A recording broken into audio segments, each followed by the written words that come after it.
Good evening, and welcome to the City of Marion City Council meeting for March the 12th. And tonight we have a very large crowd here, and we appreciate everyone coming tonight because it is a special night.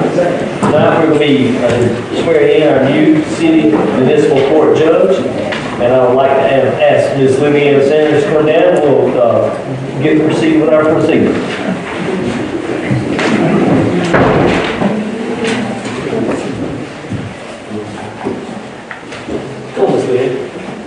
So, we're here today to swear Ms. Lillian Sanders. Ms. Lillian Sanders is going to be a great municipal clerk Georgia in the city of Marion. She has plenty of years of experience, retired from probation and parole, and I think some of her former workers are here. Mr. Steph, the director of probation and parole is here, and a lot of friends and family. Yes. I know you're excited they're here today. I am. And we know you will have the title of because you're very qualified. Thanks, sir.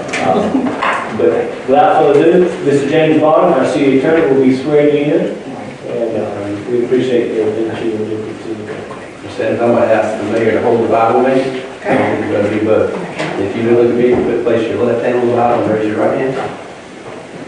I, Lillian Sanders, do solemnly swear or affirm. Do solemnly swear and affirm. I am duly qualified. I am duly qualified. According to the Constitution of this state. According to the Constitution of this state. To exercise the duties of the office. To exercise the duties of the office. To which I have been appointed. To which I have been appointed. And that I will, to the best of my ability. That I will, to the best of my ability. Discharge those duties. Discharge those duties. And will preserve, protect, and defend. Will preserve, protect, and defend. The Constitution of this state and of the United States. The Constitution of this state and the United States. I pledge to uphold the integrity. I pledge to uphold the integrity. And independence of the judiciary. And independence of the judiciary. I pledge in the discharge of my duties. I pledge in the discharge of my duties. To treat all persons who enter the courtroom. To treat all persons who enter the courtroom. With civility, fairness, and respect. With civility, fairness, and respect.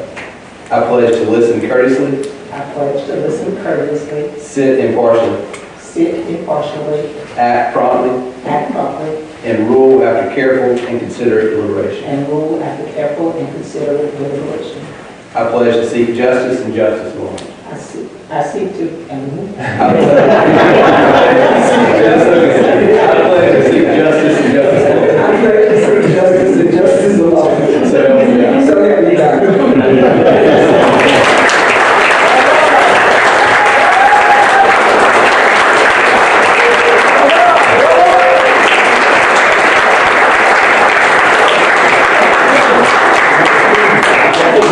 You did a whole lot better than that. Let's get a picture of every Anybody else take one real quick? Yes. It's time for the family. Time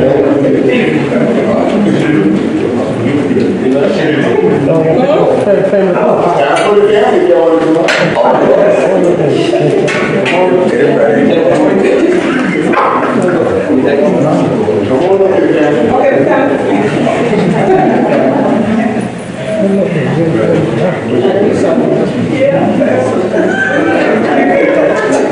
That's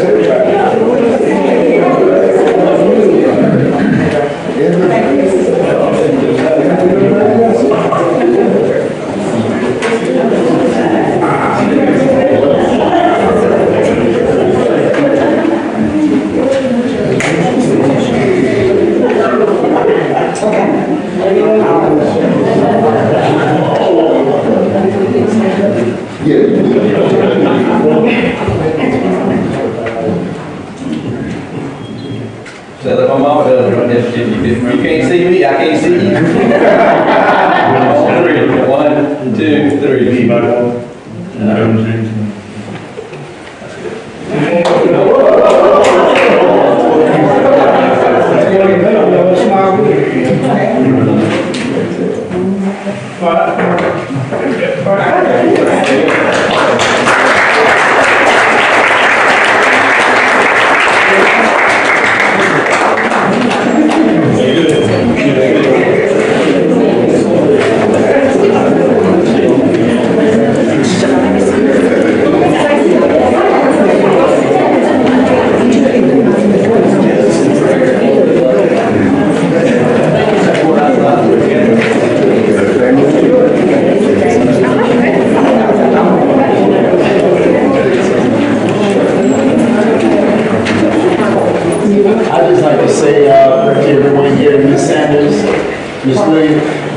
friends, I know we speak for the council, the whole community, our whole family, everyone that knows you as a person, as a human being, that we truly have been given a jewel from God to have you here with us.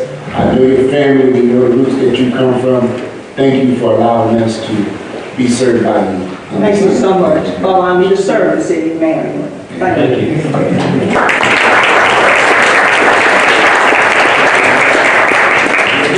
Once again, congratulations, Ms. Vivian, and you're welcome to stay as long as you want. All the guests to stay for the meeting. And if you want to leave, I understand that as well. We appreciate everybody coming, and congratulations, Ms. Vivian. Thank you so much. Thank you. Thank you so much. Next on our agenda, I'm going to open the,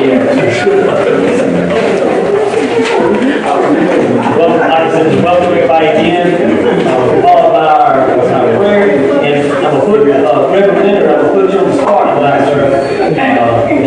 With our prayer, that would be most appreciative, and then we'll follow up with the pledge of allegiance.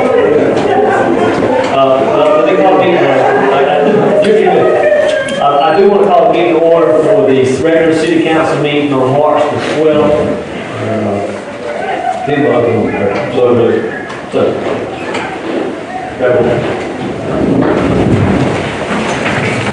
Let's bow our heads. Father God, we come this evening, oh God, with thanksgiving in our hearts. We thank you, God, for this day. We thank you, God, for your grace and your mercy. We thank you, God, for this council meeting. God, we ask that you come and be in our midst, bless these councilmen, God, as they conduct the business of this city. Bless those who are here, God, and we pray, God, that you continue to bless us and keep us. In Jesus' name we pray. Amen. I pledge allegiance to the flag of the United States of America, and to the republic which stands one nation under God, indivisible, with liberty and justice for all.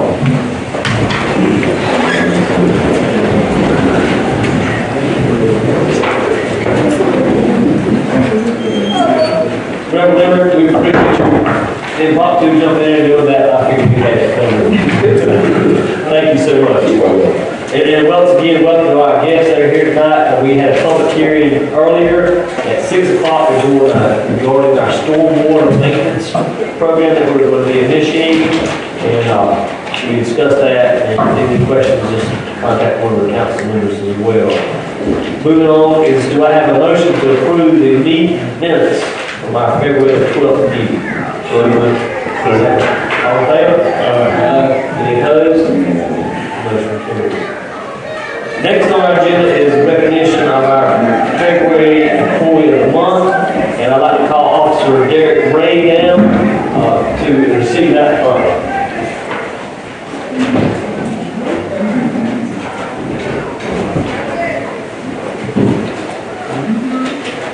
Sergeant Derek Ray has been with the Marion Police Department for about 12 years. Congratulations on your honor as being selected by your peers as Employee of the Month. Sergeant Ray has been a fantastic employee of the Marion, working for us for a number of years. Our response to my appreciation is a little more difficult for you. Thank you for what you do for the city. Thank you.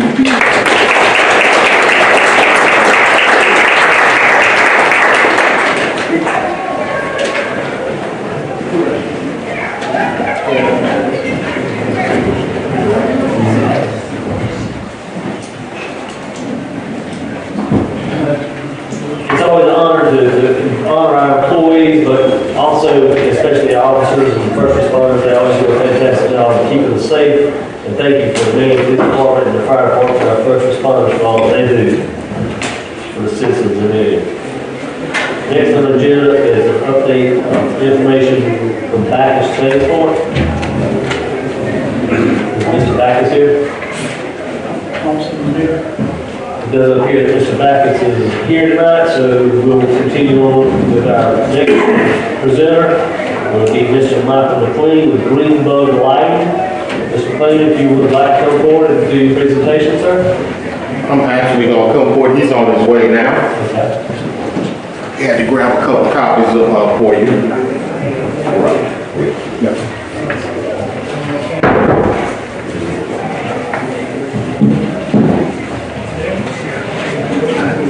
Mr. Mayor, councilpersons, citizens of Marion, thank you so very much for permitting us to come before you. We are lighting consultants for an energy efficiency company based in Columbia by the name of Green Bubble Lighting. We go in and we show municipalities, businesses how to reduce your electric bill based on your lighting portion only. I want to clarify. What we're going to do, our equipment will reduce your lighting bill as it relates to your lights and lights only. It will not change your AC, it will not change your heating. Lighting is one of the few utilities that you can control. You can't control your heating and air because you don't know how many watts you're using. Every light fixture, every light bulb has a rated wattage. Remember, you're not buying light, you're buying wattage that gives you light. And if you have a 100 watt bulb, and I put in a 10 watt LED bulb, you literally have a 90% reduction. 1 plus 1 will always be 2, 2 plus 2 will always be 4. It's not funny math, it's just science. That's just that simple. And what we're taking the liberty of doing, Mr. Getterbeck, who is our engineering partner, he's put together a sheet that will explain to you exactly how this works. And believe me, it does work. Mr. Getterbeck. Thank you all again for having us. One of the things we like to do, simply because with our clients, a lot of times people get into a presentation will not explain exactly how something works, and that's always one of the questions we get. So the sheet that we gave you is just a real world example of how you save money. And so what we did is, if you look at page 1, it talks about the 2x4 fixture. As you can see underneath, you've got a 2x4 fixture with 4 lamps in it, 4 fluorescent lamps in it. And so this particular fixture, wattage amount is 142 watts. Okay? So at the top it says existing fluorescent fixture, 2x4, 4 lamps, 142 watts. Your average kilowatt per hour rate is 8 cents. Okay? Right below that, it shows the hours of year in use. So we use this, and we use it from this building only. And so we went from, I think it was this building. I can't remember which building it was. So you use your hours of operation throughout the day, and this is information we got from you all, 5 days a week, 52 weeks out of the year. So the average hours of operation for this facility is 2,600 hours a year. Okay? Now, how you get to this point is that you take your 142 watts of that one fixture times the 2,600, that gives you 369,000 watts per year. And so what the power company does now is convert that into kilowatts, which they simply divide that 369 by 1,000. You get 369.20 kilowatts per hour use a year for that one fixture. And how you get what your charge is, you take that number right there, times 8 cents per kilowatt per hour, and that one fixture costs you $29.54 a year to operate. Divided by 12, it costs you what? $2.46 to operate. Doesn't seem like a lot until you get 1,000 of those, 2,000 of those, 3,000 of those. So now, page 2 gives you an example of what happens when you convert that. Right? But before you go to page 2, let's just take a look at right below there. You see the 246 and the cost to operate 58 of these fixtures? It's right at the bottom. You take that $2.46 times 58 fixtures, it's $142.68 a month. You multiply that times 12, those 58 fixtures cost you $1,712.16 to operate a year. Now page 2 shows you what happens when you retrofit that same fixture. All the other stuff above is the same, hours of operation the same, but the difference is you're now going from a 142 watt per hour fixture to a 45 watt per hour fixture. So now you simply take that 45 times 2,600 hours a year. That now gives you a total watts used for that one fixture at 117,000 hours. You divide it by 1,000, that's 117 kilowatts. You multiply that times 8 cents, and every year the new fixture or retrofitted fixture is going to cost you $9.36. What does that cost you to run? 78 cents. You take that same 78 cents times those 58 fixtures, every month is now going to cost you $45.24, and every year it costs you $542. The reason we did it like this is because now you can put them side by side. And you take a look at that very same fixture, you go from $142.68 to $45.24. And for the year, you go from $1,712.16 to only $542. So now you're showing the savings of $1,200 a year, and that's just for 58 fixtures. All right, so when we go through the proposal real quick, we know you all have a busy schedule.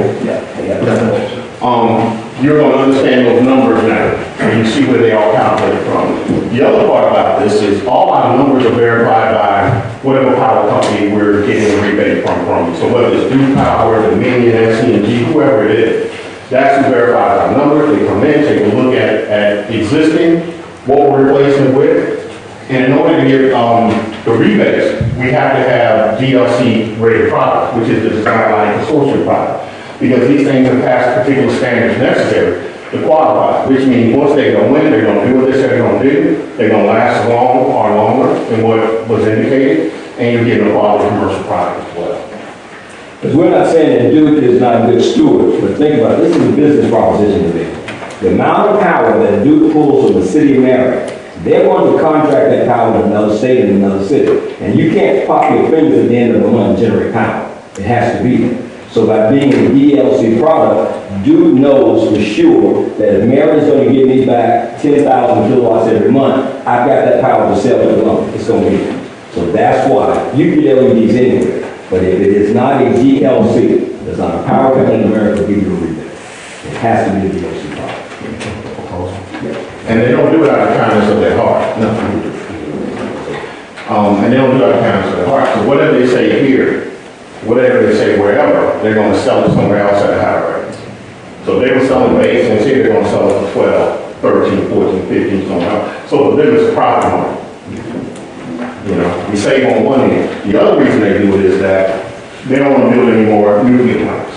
So they want to use as much power and conserve as much power as they can as well in order to go from there. You look at, we have the proposal that Lisa Allen, and they have the proposal, and we sit there in the book. Yeah. I read over the proposal. It's very alluring to me. It's not even fuzzy, man. It seemed like it's pretty good, man. You know, when our biggest drawback prior was just the fact that we had to put so much money down. And that was something that we talked about, and I believe, I like that idea, you know. Okay. So the state of South Carolina, through the Department of Energy, has a concert fund. It's a first come, first served basis. The reason it's that way, because the money that they lend out are very strict as to who they lend it to in terms of your credit. Because that's the money that once Marion gets the loan, they're going to give it, Marion pays back, they're going to loan it to another municipality or another government. And 1.5% interest, that's not free, but that's pretty darn close to free money. And the good thing about this is, you make your payments annually. So you pay your payment in the arrears. If you all bless us and give us this contract, we complete your job in, say, June.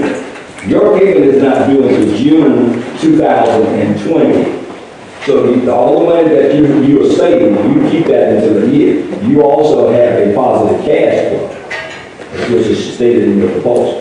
Yeah. So all of your money is not going back to pay the South Carolina Department of Energy. You have money left over to the taxpayers and keep the you do other things. Now, if you have your proposal, since I don't have one in front of me, I was trying to see what the excellent. What page is that right here? Okay, if you take a look at page 8, this is where we'll go. Now, how does the city of Marion pay for this without any money out of pocket? That's basically what it is. Okay? And let's just go back to the math we were referring to. We have to do a detailed audit of every building that we're in. And in those audits, we take your utility bills. And in your utility bill, we have to break down exactly what is your lighting component. How do we do that? Every single lighting fixture, unlike any other type of usage that you have, would be an HVAC or anything else, has a wattage. It has a nomenclature.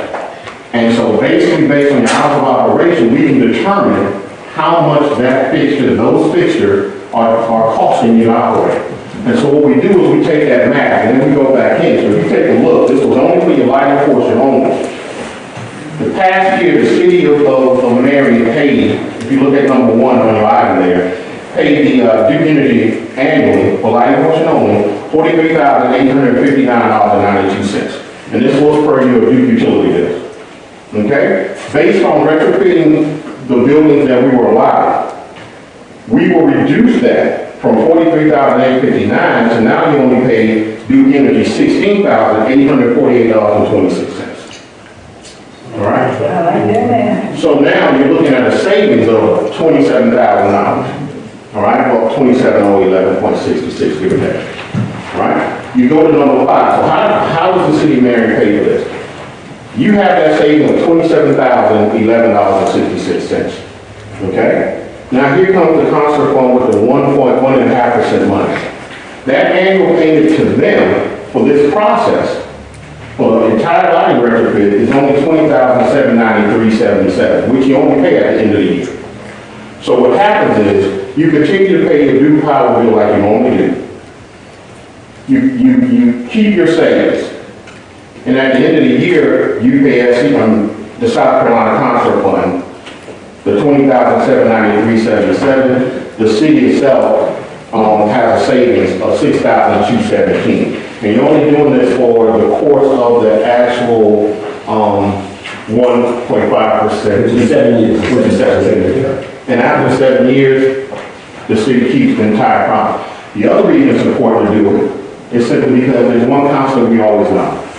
Utility rates are going to always go up, and they never change. So the question is, do I do nothing, and utility rate goes up, I'm going to pay more than that $43,000 pay, or do I retrofit it, and when the rate goes up, it's only going to go up from $16,000. So it's just one of those where it's just a wise thing to do. The other pieces, and I'll shut up and take questions, is that in work environments, fluorescents are horrible. They're horrible for your eyes. They cause eye fatigue. So if you ever notice employees get tired a lot, it's because they're under those fluorescent lights.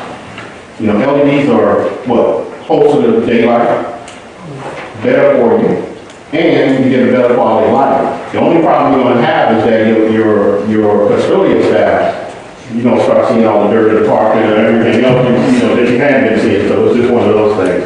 But other than that, it's just a wise thing to do. Disposal costs, things that we can't account for. And in some cases you can't, but the number of bulbs you have to replace every single year goes out the window. You know, you've gone through hallways and in some of your buildings, you see these things flickering. They may be flickering or they may be out, they're still pulling power. Now you don't have to replace those anymore. You're looking at the fact that your disposal costs, because fluorescents you just can't go in the garbage. You know, you have to dispose of those properly, so that cost is gone as well. So now you're looking at a product that has a lifespan of anywhere from 20 to 25 years plus. So those costs on a yearly basis go out the window. And see, we did not figure in how many light bulbs that you're buying a year. We know you are. You know you are.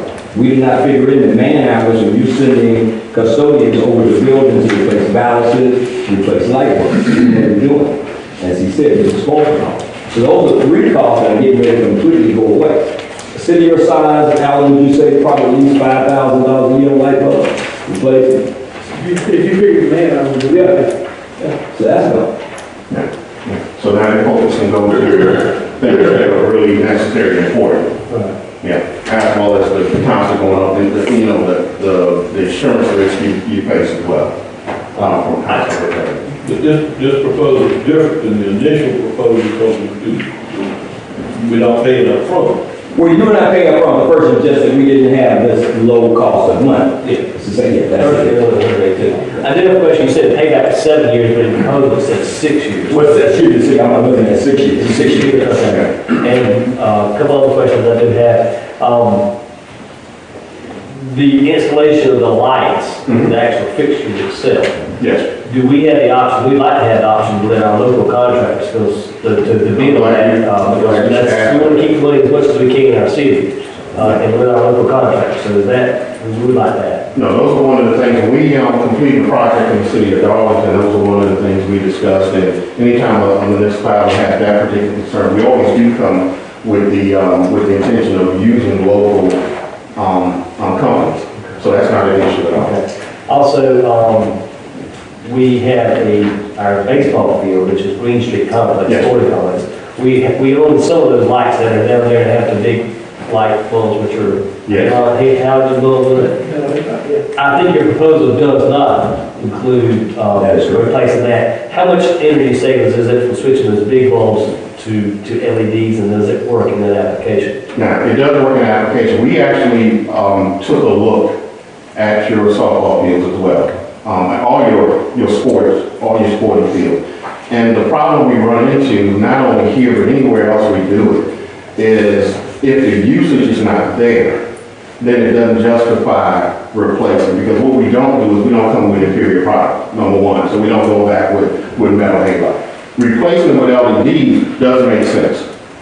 The question is, how many fields are we talking about, how many lights? Because when we did it, the math just doesn't work simply because there's not enough users. So the more we use, the more we save? The more you save. The savings comes from the usage of the product. Correct. Because the cost of the product, we're looking at a facility right now, and believe it or not, the lights are still comparable in price.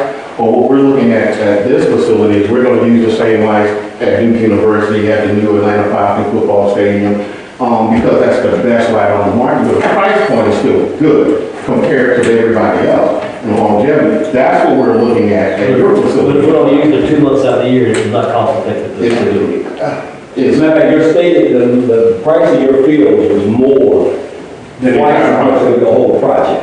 Then what we just gave you right That's there. expensive, but right. Yeah. But it wouldn't be if you were using those fields 4, 5, 6 days a week, you'd be working because you'd be paying the power company a lot. Well, no, the difference is the cost of the bulb. Is that, Well, the LED bulb? the cost of the bulb plus the equipment needed to ask for replacement. Now, but if you're saying that we've got just one field we want to do, then that's a totally different story. We can take a look at that one field or whatever that field is, that's the most used field, if that's what you're asking.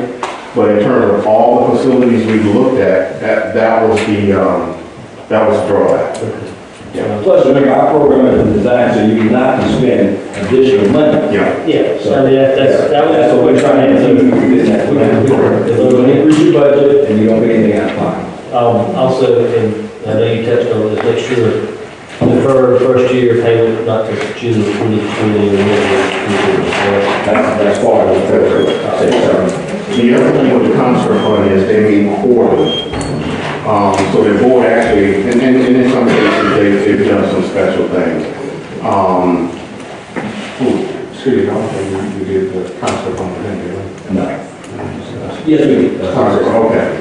So what happens is once all your paperwork is in, and they take a look at everything and they're fine with it, they in turn come out and do a walkthrough with us. So we do 3 walkthroughs. Well, our initial one, the one with the concert fund, their engineers, and then also the power company. So all those things are going on at the same time, because everybody's verifying. Power company wants to verify those numbers, so does the concert fund. We also provide them a copy of the power bill, because they will do the same thing we do. They will take a look at it, and they'll go from there as well. And then once that is done, they will convene the meeting. If they have several facilities, municipalities, school districts, or whatever, then they will have all those at the same time. They've never turned out a municipality. It's just... And another question is, if we get it out, we say we have proposed this and accepted it, and we get local contractors, or if it ends up your law firm, we can schedule this implementation at our schedule because all of our facilities are working facilities. Yeah. So we don't need to come in and throw power, so we're going to do, no, you got to work on ours. No, we work around here. Exactly. And if one of those is, hey, I need you guys to work at night in order to do, need you to work on weekends or whatever, we try to do what we can so we can at least meet it. The other piece is, especially once you get the process of the rebate document started, then that's a timeline on that. We can get an extension on it, but after a particular time, you have to get that project done so that you don't lose out on the rebate as well.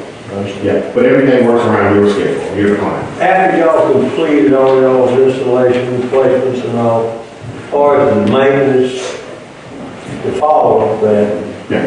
plus buying bulbs and ballast and whatever we need in the future. Well, the beautiful part about it, there are no more valves now.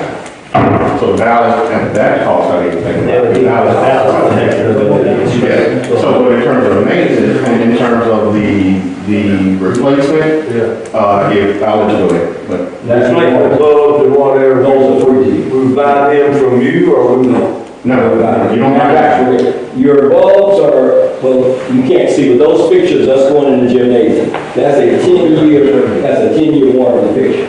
So within a 10-year span, should anything go wrong with that, Revolution is going to replace that free of charge. The screw-in bulbs we call Edison-based bulbs, those are based on 60 to 90 hours. So if you do the math of a building that you're using 60 to 90,000 hours, that could take you 15, 17, 18 years. You're right, you usually say that everything's guaranteed for life, but when it came out with a little compact or something like those, you know, there was a guarantee for life, I don't know how many of them I was And I'm glad you brought that up, and that's the other point. There are two different types of you're talking about equipment. There's household based and commercial based. You buy stuff from Lowe's, Home Depot, and those are home based product. And I don't know why the fluorescents, they sold us a whole bunch of baloney with that. And yeah, you save a little bit of money, but guess what? It's still fluorescent. You know, they still have, mercury vapor in it. And, you know, when we grew up, we cracked those things, we were playing with the mercury, we blamed it, which is horrible. But these products, you know, especially on a commercial grade, is a far superior product. So in terms of those issues, they're pretty much gone. That's why you have such a large warranty, because, you know, they're pretty much guaranteed. That's why with products like the screw-in, the Edison-based, other than the mold-based stuff like the tile, which is still DLC, those have the Energy Star rating and always have a good UL rating. But you also get rebates back on those as long as that particular Energy Star rating. So, but we're responsible for replacing those as well. This light bulb has been on since you all have been leaving. We cut this bulb on when we came in.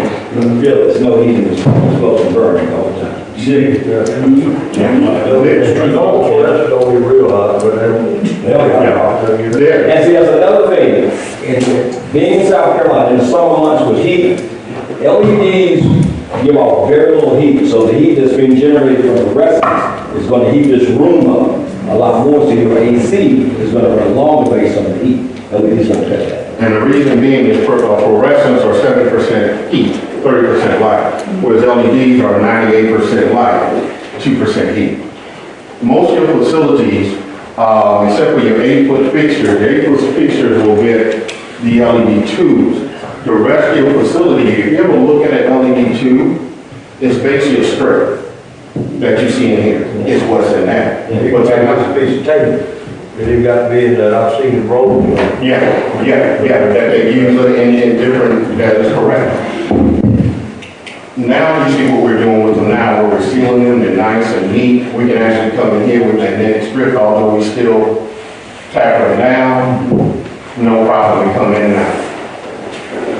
So now you're able to come in with this particular product. If we have to replace it, you're simply doing what? Just disconnecting that and putting a new one in. And see, we were able to keep the cost of your project down because we did not have to replace that fixture. Because your fixtures were in good shape, so there was no need to seal to just replace it. Yeah. And in lieu of that, In lieu of that, now those we will actually put those in the 8-foot fixtures because they don't really make. I don't trust 8-foot tube, to be honest with you. It's not 8-foot fixture. That would be a 4-foot fixture. So your 8-foot fixtures, we will actually retrofit it and you'll have to put those in.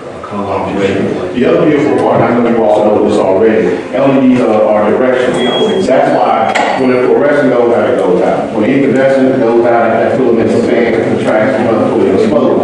LEDs are just the diodes. So in 10 years, one of these diodes might go out, but you'll never notice the difference in the light. You may have one here or one there, but you'll never notice the difference of the light. And that's why LEDs are so wonderful. But you take the valves out, that will fit the fixture. That's right. Yes. We'll dispose of the valves and the tube unless you want to keep them. And our price does include removal as a turnkey. So once we finish, all we agree is based on. Any other questions? I'm glad you came and made your presentation. We had a little running, but I'm Wisconsin, you give those, and I'm a giving person. But I do really appreciate it. And you go other places, you name the argument, whoever else. Well, we were just awarded the contract with your county. Yeah, to the county, I know that. That's the county, yes. We did to all the county facilities. I think the main difference, your business is in the city. I think the main difference is the finance guy. Oh, yeah. That was the big hurdle. We didn't have the money in the way it was before in the past and the financing, but this does make sense. I think we got a discussion in the executive session. Just look outside. Well, we'll continue the meeting, welcome to stand up, we'll be a while now, so, thank y'all. Thank you. Moving on our agenda, it will be Ms. Hammonds with our administrative report. Yes, Mayor Council, just a couple things to bring up. One goes on our public hearing tonight, as we talk about stormwater, going on the maintenance, fee, and repairs, move back, as we talked about last month, it exceeds what we anticipated. And it's relatively, 23-year-old vehicle. What I would like to recommend the council tonight is to proceed with the stormwater maintenance program is to allow us to put out for bids the finance to purchase the used tractor truck that we had the estimate from public work equipment in the public hearing, $235,000, and also for the camera system part, $15,000. So I guess our request would be, as a desire to move forward with financing for $250,000, and also for the bid out and specs identical to specs of this used vehicle that we talked about. So that's the three motions, to put it out bid, proceed, the bid, and then put out bid for finance. Correct. Any motion for it? I make a motion to allow administrator and mayor to put out a bid, as well as to secure the $235,000 for $250,000. That's included. That includes the truck as well as the camera that we'll be purchasing. And it's a third party. Do all what you said. So one motion to proceed with the purchase of the truck. I'll say. That's the purchase of the truck. Second. Any discussion? All in favor? Aye. Any opposed? Now I need a motion to put out the bid to purchase the truck identical to the one that we have approved. Make a motion to put out the bid to purchase the truck identical To the similar specs and to the to human inspection.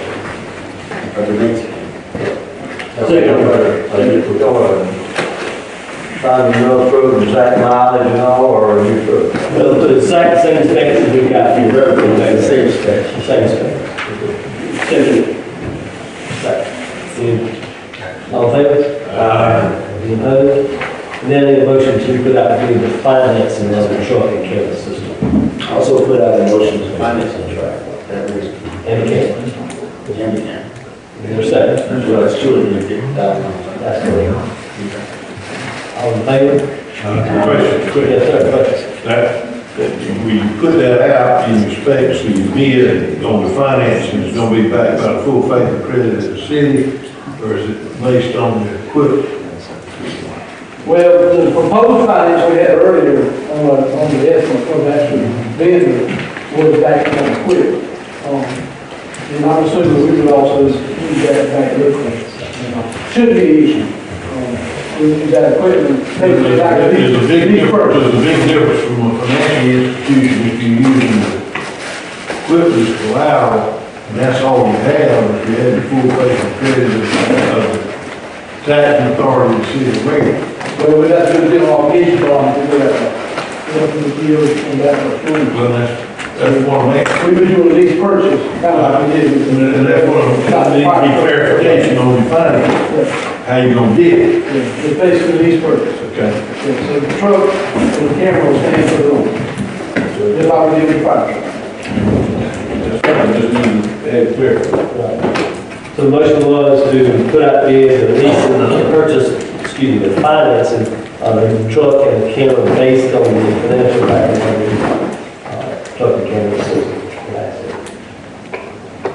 All in favor? Any opposed? Motion carries. Thank you. Next, I'd like to bring up, we talked about this last month also, there's been a committee formed through the state, stormwater task force, 2 counties picked by the governor's office, Marion County and Charleston County. I'm serving on that committee along with some people from the county, SCDOT. We actually met the first time this week, and obviously I told them the biggest concern for the city of Marion was catching now and Smith. Obviously, that's the 2 main things, big things in this place. In that meeting, we found they're looking for some little smaller projects, which are already reported, instead of just on those major projects. They're looking for outflow, ditches and things like that. So I think the 3 recommendations for the city would be over behind Grice's, outflow behind Grice's, runs behind Strawberry Street housing development. It runs on around, also over on Green Street, the outflow ditch that runs beside the National Guard Armory. It all discharged into this one. And the other one was the outflow ditch on Rogers Road that drains that section of town and flows back to Catfish. So actually going 2 different ways, one is for Catfish and the other 2 goes to this one. Those were our 3 priorities for the city. In meeting, they hope that in April, they're going to pick a time in April, they will come and work, and we work in conjunction with the county, SCDOT, they didn't talk maybe National Guard would help. And probably pick just one of those outflow ditches to start. But I'll keep you updated as we move forward. But still working on Catfish and Smith Swamp. That's always our 2 biggest projects. Good. Anything else? Thank you, Alan. Mr. Cliff Phillips. We'll call Mr. Cliff going forward. Cliff's going to give us an update of some exciting things that happened this past weekend at the Main Recreation Department. Mayor, City Councilman, I'm here tonight. We had a great night, 2019 basketball season. We had 5 teams go to district. We had 2 teams get to go to state. And out of all the play we did this year, we came home with 2nd year state champions. I was proud to report that. They were undefeated, and they played very hard. Thank you so much for what you've done and helping work with these youth. And I know our basketball teams have always been great. And we'll get together and plan something for a little celebration like we did last year at the next council meeting. So we'll be in touch on that. Do a little presentation, photo op, and honor those young boys there. Thank you very much.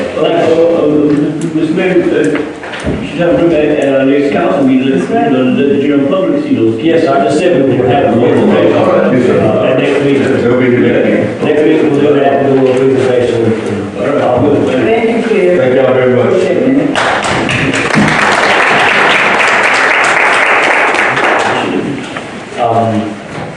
Now I kind of skipped ahead of our attorney, I apologize. Mr. Pryor, do you have a legal update for us tonight? I do have a question, Mayor. This relates to the municipal judge.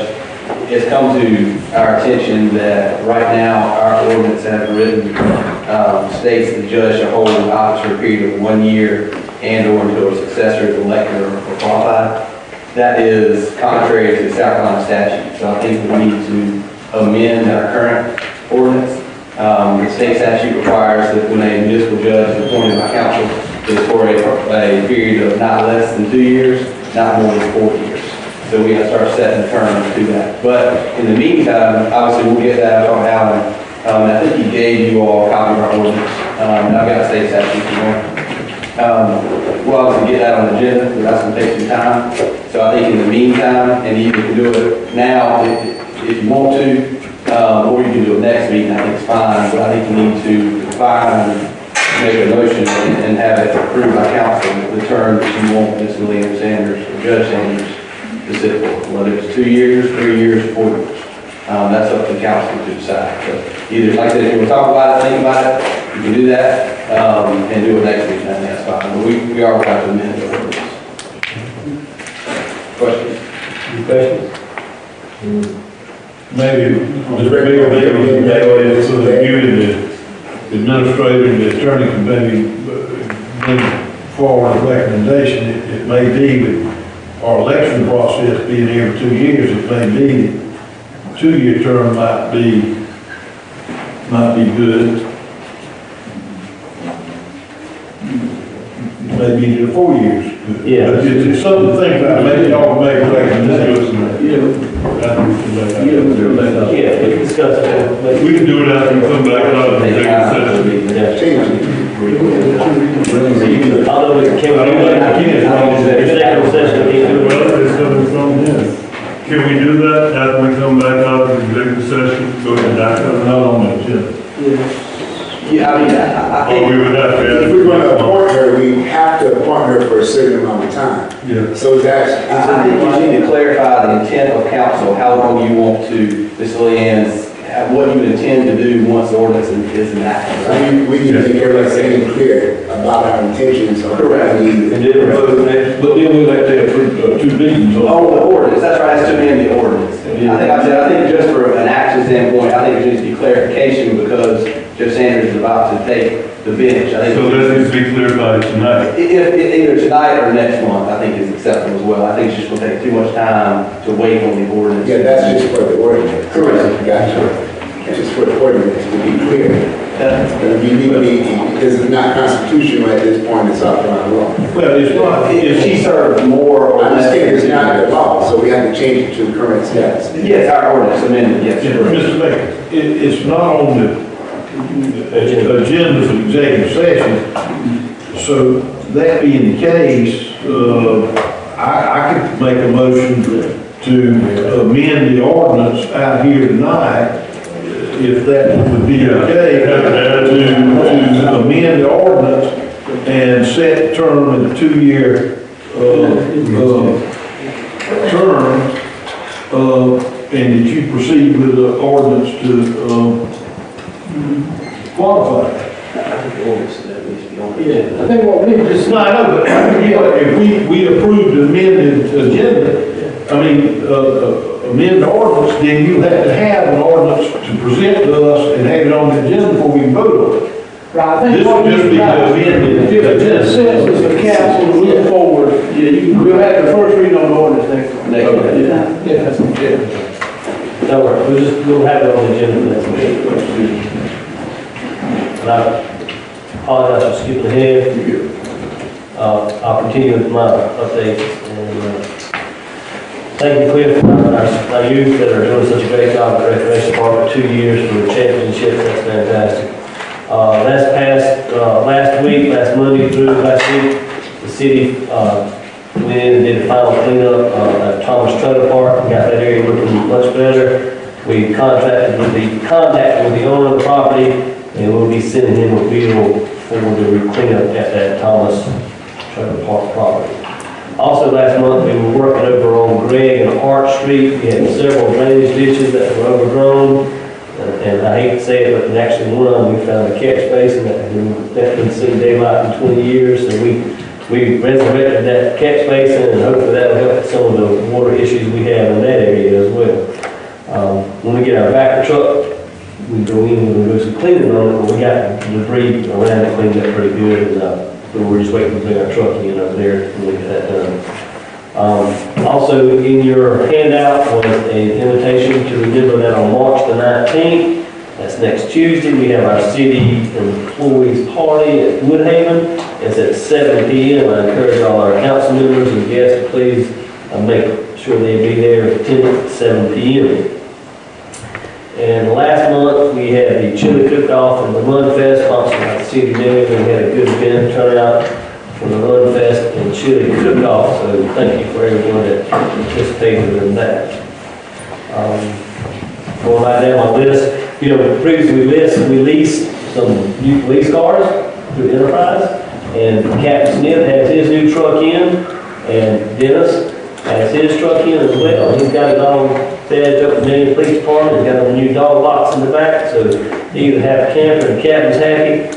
In talking with the chief earlier, our other 4 cars should be in by the end of this month. They are being striped as we speak. A couple of them are taking equipment out of cars, and we're gonna take it up to them so they can install the cameras and radars. So we're taking equipment out of the old one and recycling, using it in those cars. So, the lease cars is going along pretty good on that. It's that time of the year, we're starting to cut grass, weeds are growing. We fired up the tractors this week, so the tractors are starting to cut grass. And, guys are getting into the routine of that.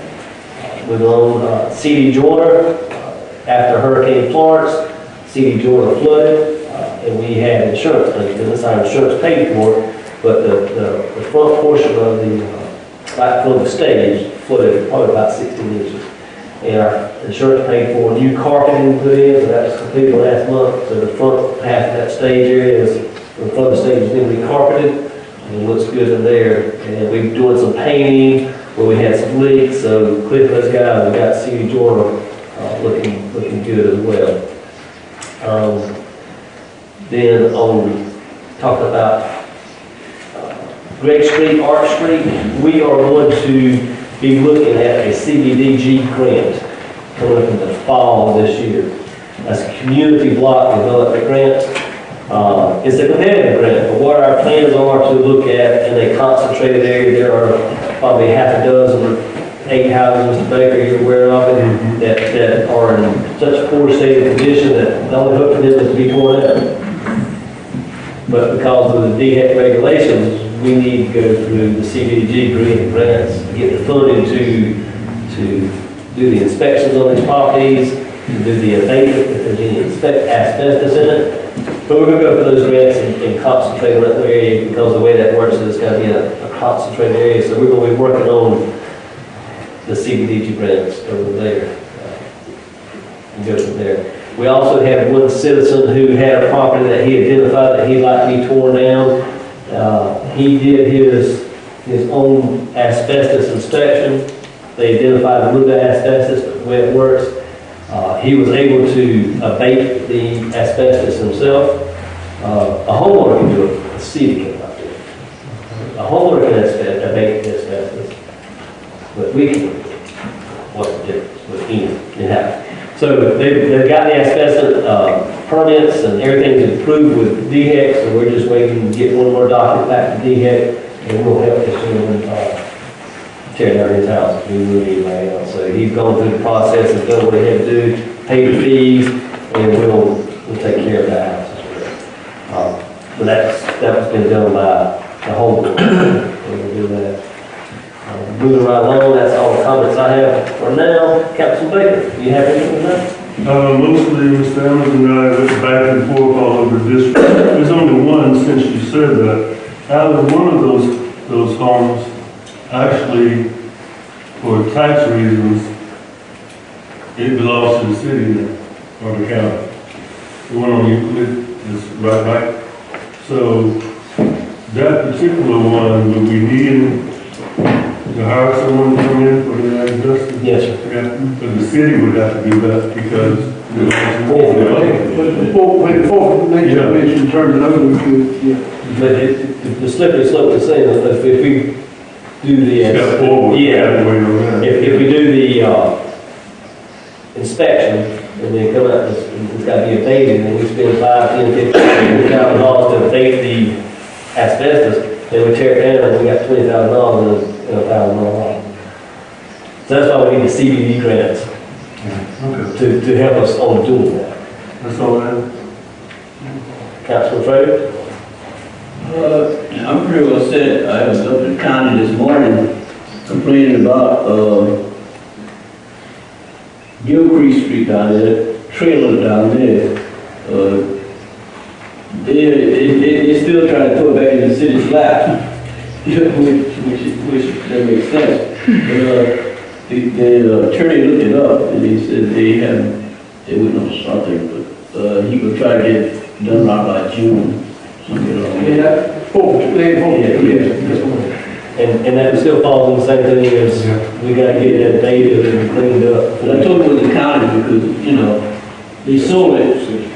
Actually, that that trailer's in the city limits. Yeah, we know it's in the city limits, but once the county take it over, but I don't think those get done. If we work together and get it done, you have to be fine.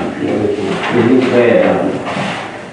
Council Atkinson, excuse me, Trey, you finished? Council Atkinson? I don't have anything except to, Tom credit card really looks great at it. Thank you. Our guys work hard. I know we started on that project on Monday and we were standing around and talking to the guys that day and they said, you know, it's supposed to snow tomorrow. I said, no, you're crazy. It snowed the next day, y'all. So I bought the guys lunch that day for working in the snow. Council Atkinson. I don't have anything, Mr. Mayor. Councilwoman Tackett.